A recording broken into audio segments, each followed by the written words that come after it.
Welcome to The Explainer, where we break down big ideas. Today, we're going to talk about the American philosopher Charles Sanders Peirce, a truly brilliant mind who created this powerful framework for understanding how we actually make meaning. To get started, let's just do a quick visual exercise. When you see this, what pops into your head? Poison, danger, maybe pirates, right? Okay, how about this one? You see smoke coming from a building. Your mind immediately jumps to one conclusion, doesn't it?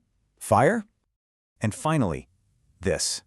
Just a simple four-letter word that can bring up a whole universe of feelings and ideas. So each of these things creates a very distinct thought in your mind. But how does that happen? Well, according to Peirce, every single one of those examples is a sign, and he believed that signs are the fundamental building blocks of our thoughts. He dedicated his life to understanding this process, a process he called semiotics. Now, Peirce's core definition, it seems pretty simple on the surface, but it's actually hiding a revolutionary idea.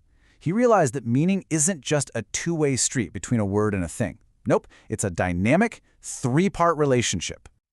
Okay, let's really dig into this. He pictured this relationship as a triangle. And the key thing to get is that you need all 3 points for any meaning to exist at all.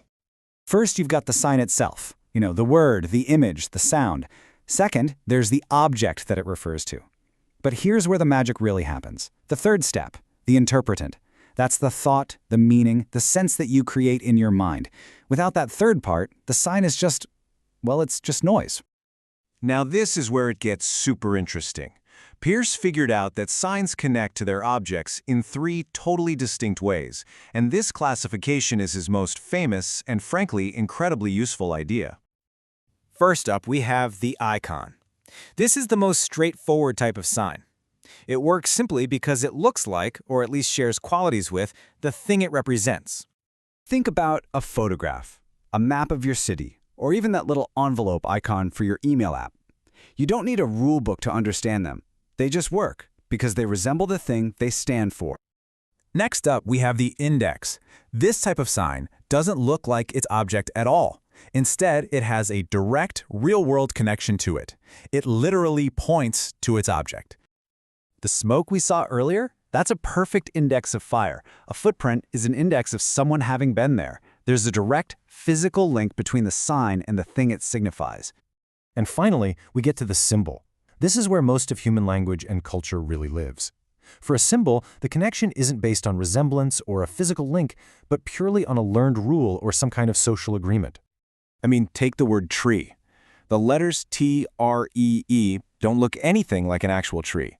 We, as a society, have simply agreed that this combination of letters means that tall, leafy plant.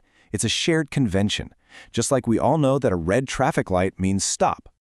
But hold on, because here's where things get really mind-bending. For Peirce, the process doesn't just stop once you've understood a sign. No way. That's just the beginning of an incredible, ongoing process. He argued that every thought you create, that interpretant, it doesn't just disappear. It immediately becomes a new sign in your mind, which in turn creates another thought. It's a literal endless chain reaction. So the crucial point here is this. Meaning isn't some fixed, static thing. It's a dynamic, endless chain of making signs. For Peirce, this infinite process, well, that is thought itself. We're just constantly interpreting signs and creating new ones in our minds. So why does a theory from over a century ago matter today? Because Peirce's ideas give us an incredibly powerful toolkit for making sense of our modern world, which is just saturated with signs. His work is fundamental to so many fields, from communication studies analyzing ads to cognitive science modeling how our brains work. It's even crucial for UX design. I mean, every time you click an intuitive icon on an app, you're experiencing Peirce's principles in action.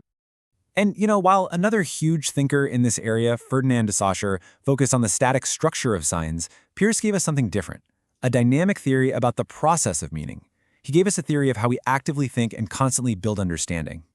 So Peirce's theory isn't just about how a stop sign works, it's a philosophy of understanding itself. And it leaves us with one final, pretty provocative question. Thanks for joining this explainer.